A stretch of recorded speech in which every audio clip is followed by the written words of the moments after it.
This is the Pastor Podcast with Randy and Andy. Andy Payton is the lead pastor at Methodist Temple United Methodist Church in Evansville, Indiana. Randy Moore is associate pastor at Methodist Temple. Their goal is to see Christ in everything and everyone. Welcome to the podcast, everybody. I'm Randy Moore. I'm the Randy of the Randy and Andy Pastor Podcast, joined as always by Andy. Good to see you, Andy. Good to see you, Randy. Good to be here with everyone. Yeah, going to squeeze this in from, coming off of one assignment and heading out to the next one. So it's good to sit and chat and to catch up. Sure. I always find a sense of, I find my center sometimes as we sit here and talk about things that we're both very passionate about. I think that's one of the things that I enjoy most about our podcast, Randy, is just to have a conversation about stuff that I really love and care about. So, yeah, I always look forward to this. Good, me too. And we are going to talk about the center. And as we get centered here for our podcast, we're in between sermon series. We just finished up a series on the stained glass windows here at Methodist Temple that covered the Beatitudes and many of the parables that Jesus taught. And then next week, we're going to start a new sermon series on worship. And so we had this in-between sermon, and I preached this in-between sermon. And so I thought, what am I going to do? And I went back to the Revised Common Lectionary, and this is the year of Mark in the lectionary. And the lesson was Mark 7, selected verses between verse 1 and 23. And so it's interesting because I also teach a Bible study on Zoom, and we've been studying Mark and just going on no particular schedule. We just bite off as much as we can week to week and go as slow as we want to go. We're not on any schedule.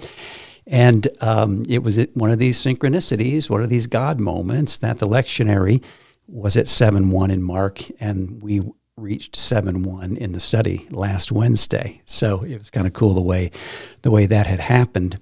But this, I'll go ahead and read what the lectionary provided. Now, the lectionary often trims out verses, and it does this time. And I don't know what you think about this, but sometimes I think, well, why didn't they just leave it in? There's good stuff in there, and there's good stuff in here too. But I think sometimes maybe it's because, I don't know, maybe it gets down too deep into the weeds or something. What do you think? I don't know. I think sometimes the folks that decided what the lessons were going to be, I always find myself thinking, like, what's the point they're trying to make by the verses that they chose? And I know they probably would say, well, we're just trying to read the Bible and have lessons from the Bible. But no, there's reasons, right, like you're saying, that they chose what they chose. So anyway, I don't know. It's a long passage, though. You're right. And that might be another reason, just to shorten it some. These are designed to be used during a worship service, and let's be honest, there's only so much that a person can take in terms of a biblical reading in the middle of a worship service, and so they probably trimmed it down maybe just for the pragmatics of it all. Okay, I'm going to read it, and I'm going to read what the lectionary provided, and so I'll indicate where it is. I'm going to be skipping verses. But it's the 7th chapter of Mark, and I'm going to start with the first verse. Now, when the Pharisees and some of the scribes who had come from Jerusalem gathered around him, they noticed that some of his disciples were eating with defiled hands, that is, without washing them. Parentheses, for the Pharisees and all the Jews do not eat unless they wash their hands, thus observing the tradition of the elders, and they do not eat anything from the market unless they wash, and there are also many other traditions that they observe, the washing of cups and pots and bronze kettles and beds. So the Pharisees and the scribes asked him, why do your disciples not walk according to the tradition of the elders, but eat with defiled hands? And he said to them, Isaiah prophesied rightly about you hypocrites, as it is written, this people honors me with their lips, but their hearts are far from me. In vain do they worship me, teaching human precepts as doctrines. The Isaiah reading ends there, and then it picks up at verse 8. You abandon the commandment of God and hold to human tradition. The lectionary lesson cuts out then verses 9 through 13. 14 starts, Then he called the crowd again and said to them, Listen to me, all of you, and understand. There is nothing outside a person that by going in can defile the man. But the things that come out of the man are what defile.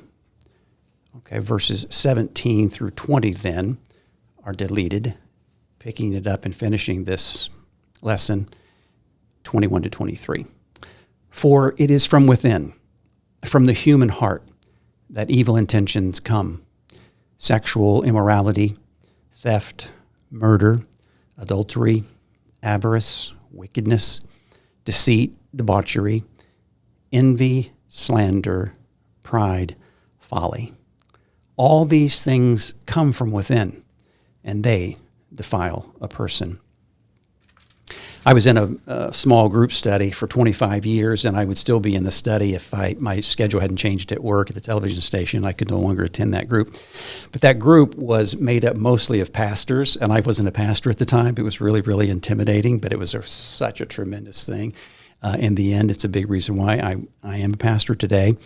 And there's a pastor there by the name of Reverend Dick Miller, Pastor Miller, and he was the pastor for a long time at Emmanuel Lutheran Church on First Avenue in Evansville. But he had great stories about being a pastor. And one that I love, and he loved to tell it because he told it more than once, was in one of his early appointments. The first week he gets to his new appointment, and they're Lutheran, so they do communion every Sunday. And after the service, you can probably predict, what happens in these situations when a new pastor comes in and does things a little bit different than the prior pastor. And this gentleman said, Pastor Miller, that's not the way we do communion. And I'll just call him Pastor John because I don't remember the pastor. He might not even have mentioned it. But Pastor John did it this way. He always came down from the pulpit, and then he walked all the way to the other side of the chancel. And then as people gathered on the communion rail, he would serve. And he would go back all the way to the other end. And that's the way that we've always done communion here.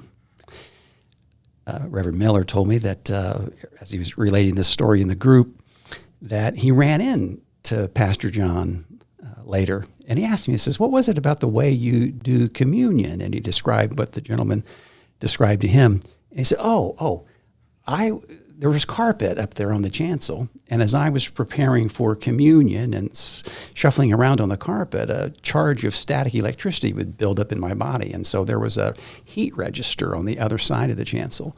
And so I would make my way down there and discharge that static electricity there instead of discharging it into the people who were coming for communion. And we all got a big chuckle out of that because anybody that's been in church for any amount of time realizes that that's the way traditions start. Absolutely, yeah.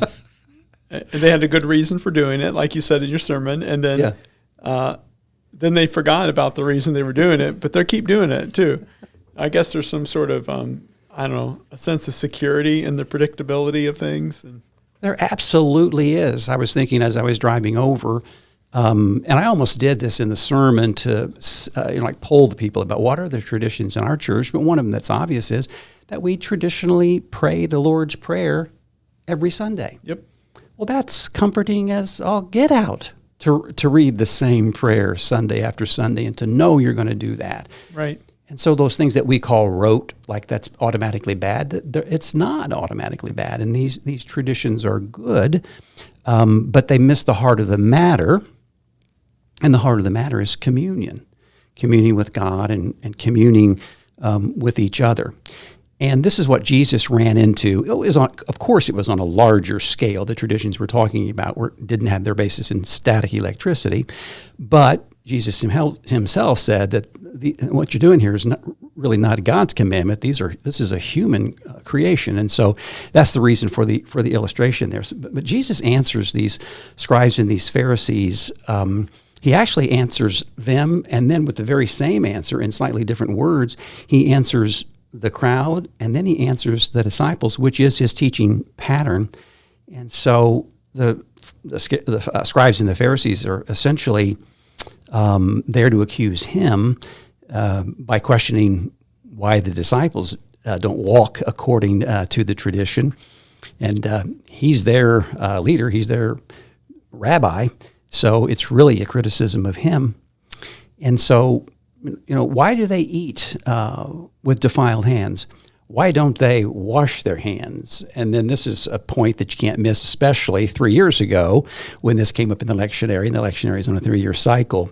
this lesson would have come up right in the thick of COVID. And so to talk about washing your hands would have, really been an attention grabber at that point. Well, my initial reaction to the text, just reading it out loud, is like, well, that seems like a good practice to wash your hands before you eat and to wash your food before you when you take it back from the marketplace. That sounds like a pretty good practice, honestly. It really does. Yeah. It really does. And Jesus is telling his disciples, "Oh, you don't have to do that." My girls would love this. I know that's why it's dangerous. Yeah.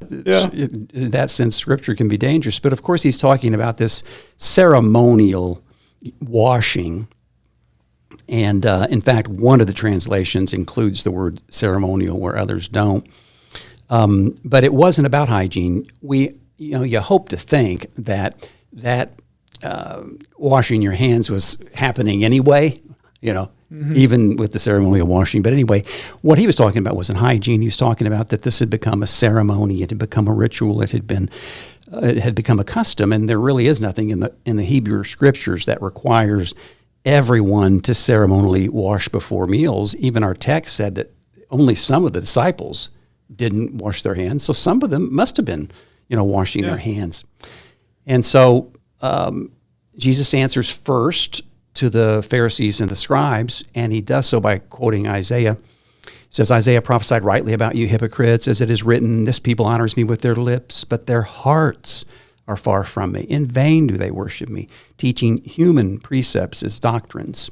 You abandon the commandment of God and hold to human tradition. And so it's about the heart. And so this is where I went as the focus of my sermon, because I think that was the focus of Jesus, who then turns to the crowd and he tells a parable. And I don't think anybody would really identify this as a parable until it's defined as such in the next verse, but it's one verse. And it says, there is nothing outside a person that by going in can defile, but the things that come out are what defile, or we might say it's the things of the heart that defile. It seemed like the argument was about what goes into the mouth and into the stomach and then out of the body and into the sewer, but Jesus says it's not about that. It's about what comes out of the heart. And then he takes his disciples, and I want to read verse 17 because the lectionary lesson left it out, but I think it's important because this is Jesus' pattern in teaching. One of his main responsibilities was teaching these disciples. And you would see him teach the crowds, and then you would see him take the disciples in and privately. It happened with the parable of the sower. It has happened in other places, and it happens here. So verse 17, which I said was left out, says, when he had left the crowd and entered the house, his disciples asked him about the parable. And he said, it is from the heart, the human heart, that evil intentions come. It's not from a lack of hand washing. And so we need to notice heart, the repetition of heart here, and maybe a definition of heart would be useful. And anytime you do that, scripturally, you try to stay as close as you can initially to the scripture you're dealing with. So if you do go back to the parable of the sower, Mark implies this, but Matthew also has the parable of the sower. And in Matthew, Jesus speaks of the word sown in the heart. And that word is, in Greek, that word is cardia, and we hear cardiac and cardiology there. So, of course, we're not talking about, though, the organ that pumps blood, and we're not even talking about the feeling part of who we are. Instead, the heart represents the essence of a person, which includes emotion. It does include feelings, but it also includes volition or will and understanding, the mind. And in a word, and we could talk about this, till the cows come home, but if I could define heart in a word, it's center. You mentioned centering. It's center, and cardia means center, means heart. And as we know, hearts can be pure, and hearts can be impure, and hearts can be a combination of pure and impure. And it's complicated.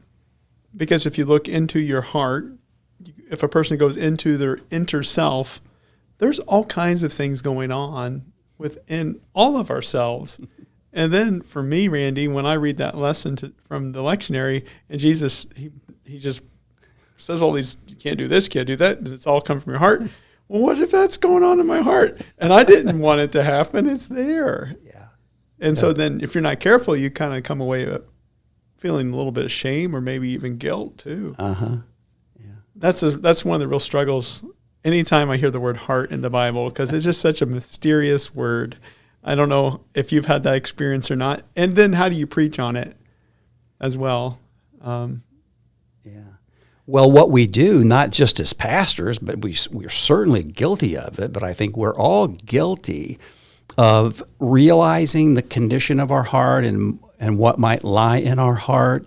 Yet we are able to, because we are, what would the word be, civilized, polite. We're able to act in ways that we know we should act, even when there's this, pollution in our hearts. Mm-hmm. So it's the purity that's the goal. And what's that like? Yeah. Was it Kierkegaard who said that the pure of heart is to will one thing?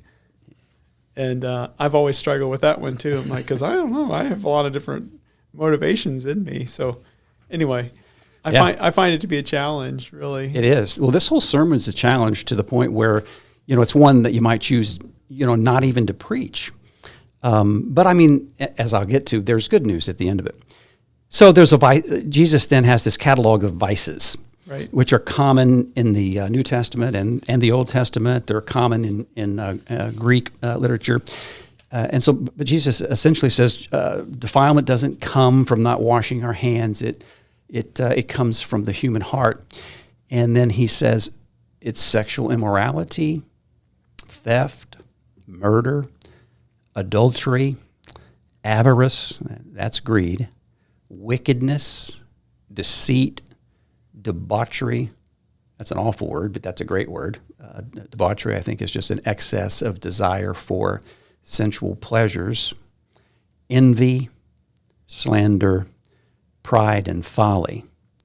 So there's I don't have any of those problems. No. Well, maybe you have some of the ones that Paul lists, because his list is longer. He's a little more extensive. What does it say? 21. He has 21. I didn't even include the words, but they're all of these plus some. Plus some others. Yeah. Yeah. So Jesus uses 12 in his catalog of vices, and Paul in the first chapter of Romans has 21. The 10 Commandments is a vice list. So it's not like Jesus just pulled it out of thin air. I mean, this is there.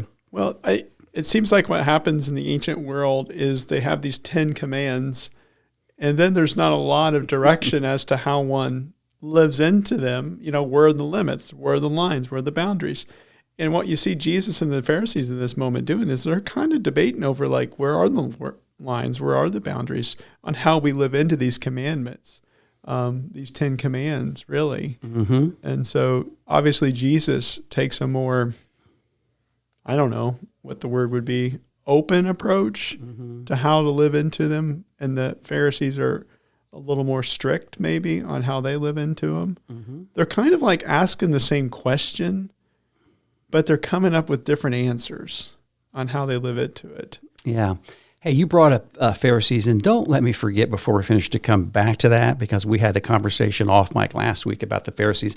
And I think some of that would be, I was going to build that in, but if I don't think of it, let's come back to that. But yeah, good. The 7 deadly sins, which you preached on, a sermon on those, that's a catalog of vices. And so Jesus says these things come out of the human heart. And somebody counted, and then because I don't know Greek, I couldn't count it. 11 times, Jesus, in his short speech here, 11 times he uses the word human or person. And it doesn't always, every time, get translated human or person, but the word that shows up 11 times is anthropos. Anthropos, where we get, anthropology. So, these things are difficult to hear. They're difficult to say, they're difficult to receive, they're difficult to process. But I think this is key. if, speaking of anthropology, if we can get the anthropology right, we will be all right, and we will be okay. And here's what I mean by that.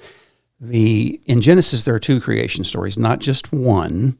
The second creation story isn't just one day of the first creation story. It is a separate creation story. And it's the one that we're drawn to, because it's Adam and Eve and it's the fall, But in the first creation story, if the second creation story is that which led to original sin, the first creation story is the one in which God looks at what God has created and says, hey, this is very good, and God creates human beings in the image of God, then that's original blessing. And I think that's important. When we consider the condition of our hearts, we have to, I think, first understand that we're not totally depraved. Right. That we're not. There is an original goodness, because I think your experience is probably mine. I read a lot, and I listen to a lot, and I hear a lot of people talking about how awful we are, essentially awful. Yeah, like fundamentally flawed. Yeah. And I just can't. If I read Genesis in the overall scope of Scripture, God says we're good. It's good. Mm-hmm. And to say we're fundamentally flawed, I don't know. It just didn't settle well with me. We have our issues. Don't get me wrong, but yeah, just an awful starting point. It is. You're awful. Okay. Well, I'm glad you think so highly of me, and then you internalize that, and then goodness gracious, the damage that can be done. Yeah. So I think that's helpful here. It's especially helpful because of something I'm going to say here in just a minute. I won't spoil that one, but so what do we do? Well, one, while there are vice lists, there's also lists of virtues. Colossians has one in the 3rd chapter. Therefore, as God's chosen ones, holy and beloved, clothe yourselves with compassion, kindness, humility, meekness, and patience. Unfortunately, Mark doesn't have a virtue list. Nope. He doesn't have one. Matthew does. The Beatitudes, that's kind of a virtue list. But in the text that's, before us, chapter 7 from 1 to 23, Mark doesn't offer a solution. So where's the good news? And I shared this. I share this a lot. My professor of preaching said, when you stand up to preach, don't sit down until you've preached the good news. Because if you start getting into all this, depravity, sexual sins and anger and greed and all that, man, you could end up not, losing the good news. So you always want to find some good news. So where is it? Where is it? Well, it is in the Gospel of Mark. Of course it is. This is one of the difficulties when we take out just one text, but that's the way we have to do it, right? We've already talked about the fact that we can't preach on an entire book of the Bible or even a chapter of the Bible. So this is how people consume their Scripture. It's in these bite-sized pieces. But the kingdom of God would be one answer to one solution, to the problem, But I offered a couple of things. And first of all, I said that we can be sure that the solution is not human. It's divine. And 3 things I said. First, if this text draws us to reflect on the condition of our hearts, if it draws us closer to God that way, God who will never abandon us, we create relationship with God through that, and then our hearts will be on a path toward, purification. That's the first thing. And the second thing is we know that God will never forsake us because of the example of the disciples. When he called them into the house to explain this one-line parable, you can't pick this up until you know a bit more about the context and about what the disciples have been up to and what they will be up to. But when he says, do you still not understand? You've got to read the frustration in Jesus' voice when he says that, because they never do understand, in the Gospel of Mark. But he never leaves them. He stays with them, all the way. And our text today is bracketed by the feeding of the 5,000 in chapter 6 and the feeding of the 4,000 in chapter 8. And after the feeding of the 5,000 and Jesus walking on the water, Mark tells us that the fearful disciples didn't understand because their hearts were hardened or hard. That's Mark saying that. That's the narrator saying that. After the feeding of the 4,000 and the disciples still don't understand, Jesus himself says, "Are your hearts hardened?" And ultimately, as we know, again, if we know the whole story of Mark, we know that ultimately the disciples abandoned Jesus to the cross even. But Jesus never abandons them. And we know he doesn't abandon them, and we've talked about this before in the podcast. Mark is only the beginning of the good news. We have other sources that say, yeah, the end of Mark wasn't the end of the story. It wasn't the end of the story for Peter or any of the other disciples. They're saints. Yeah.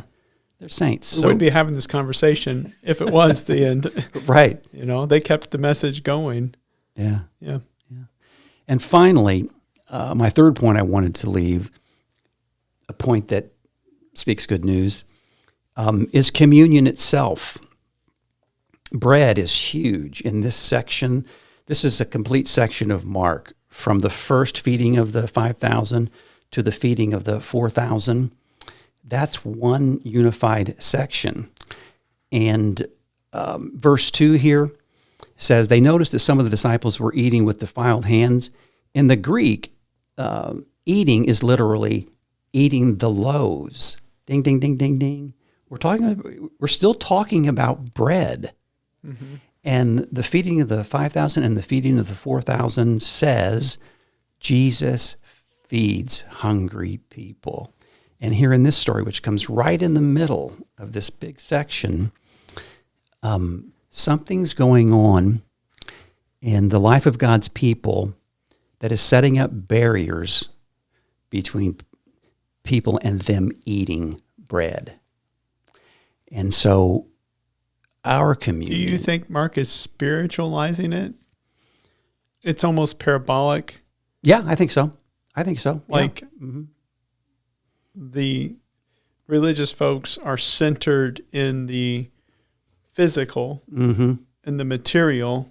Yeah. And that's where these things are coming from. This vice list that Jesus mentions is the net result of centering ourselves in the material. Mm-hmm. And what Christ is trying to get the disciples to do is to center themselves in a different type of space, mm-hmm. that space with communion and God. Right.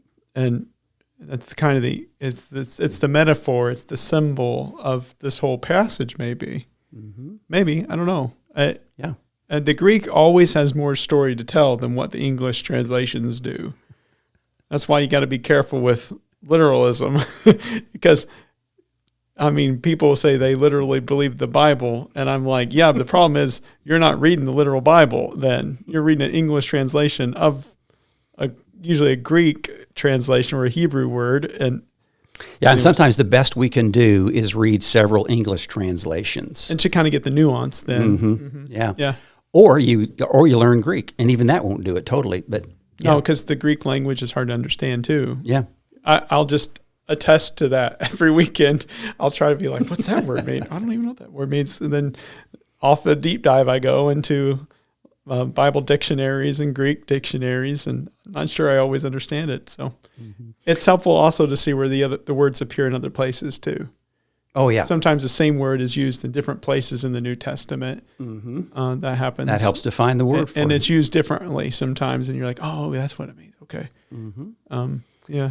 So the good news here in this third point I wanted to make was that the way we do communion in the United Methodist Church, I think, speaks to this. It's because we have an open table. We don't set up barriers to prevent people from coming and from eating. And the last thing I'll say, which I didn't say in the sermon or even in my Sunday school class, is that if we were following on in the lectionary, well, I don't know if the lectionary picks this up. I'm sure it does at some point. But the next episode in chapter 7 of Mark is Jesus and the Syrophoenician woman. Ooh. That's another bread story. Oh, it is. the crumbs from the table, right? It's another bread. Yeah. That's a bit of a controversial story. It is, because The way he initially wants to deny the bread, or at least wait, Oh, First. I've heard people get really upset about that story. Yeah. Because some scholars will suggest that Jesus, in a sense, repents in that story. Because at first he calls them dogs, which is a very negative term. He's talking about Right. a Greek person as a dog. Yeah. And then, she kind of pushes back, and Jesus has a change of heart. Right.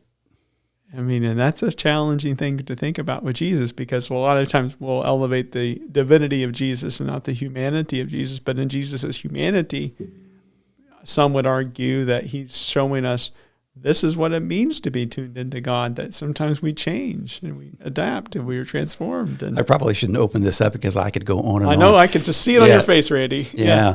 Well, one of the things is there is a whole history of refusing to take no for an answer from God. We see it all through the Psalms. And people go, in the silence of God, they go, God, be God. I know who you are, and you know who you are. Be the God you say you are. That's all through the Psalms. I think that's part of what's going on here with this woman. She's like, wait a minute. That's not who you say you are. Even the dogs eat They get the something. crumbs. Yeah. Come on. Yeah. So That's good stuff, man. okay. Yeah. Hey, before we go, and I know both of us have to be on our way, give us a little preview of not only the Sunday sermon, but it's a new series. Okay. I can jump into that, but did you want me to say something about Pharisees? Yeah. Well, I'll start you off. I think we're on the same page on this. It is so easy. We have to be very, very careful, I think. I think that the entire New Testament can be read as anti-Semitic. It's not. It can be read that way. And the Pharisees are sometimes just painted as the Christians wear the Jesus followers wear the white hats, and the Pharisees wear the black hats, when for purpose, especially for Mark, for his purposes. And Mark is telling a story. He's taken traditions that have been passed on. Maybe there were some writings, but a lot of it's oral, and he's taken those and he's tried to weave those together into a story. Now, when we say it's a story, we don't mean it's not true. We just mean that he's tying all this up with a beginning and a middle and an end. And sometimes the characters are kind of general, and the Pharisees are kind of generalized. There are a couple of Pharisees that pop out, and they're actually good. But I just think that's an important thing to remember.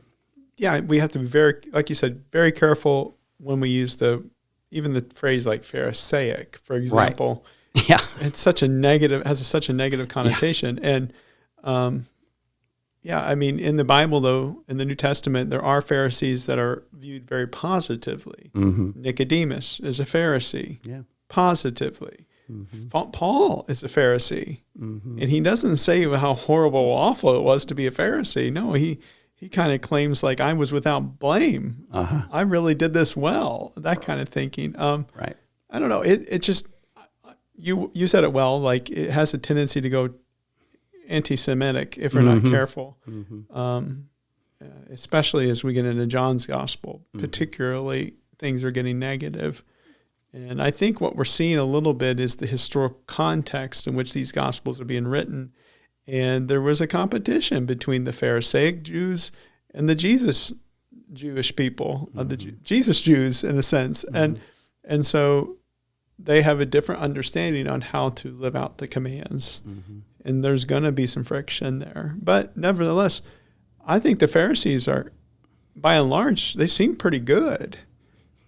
I mean, the one story comes to my mind, there's this one moment where a Pharisee goes to pray to God and says, hey, look, God, I tithe 1/10 of my income and I fast twice a week for God. That's the result of my faith. That's pretty devout. So anyway, yeah. That's all I would say about those. Is just to be careful. Yeah. So this weekend we're starting a new series on worship. It's going to be a little 4-part series on the nuts and bolts of worship, why we worship, and this coming weekend, the first sermon in the series will be, let's get the name of God right. What is the God we're going to worship? Because if we don't get that right, everything else kind of it's out of whack from henceforth. And so that's the trail I'm going down. But that's complicated too, as you and I both know. It's all complicated. It is. So I'm going to get into a little bit of Kierkegaard and his definition of faith and what it means to worship. So I'm going to be a little philosophical in my presentation. And then I'm excited about it because he has some really interesting things to say about what it means to have faith and what it means to worship and what it looks like to get the name of God right. And so that's the direction I'm going to go down. Very good. We will look forward to that. Listeners, we appreciate you so much. Just know that you're invited to join us here in person for worship if you don't have a church home, and maybe you worship with us virtually. But it's just good to have you with us. Hope you have a great week, and we'll talk to you again next week.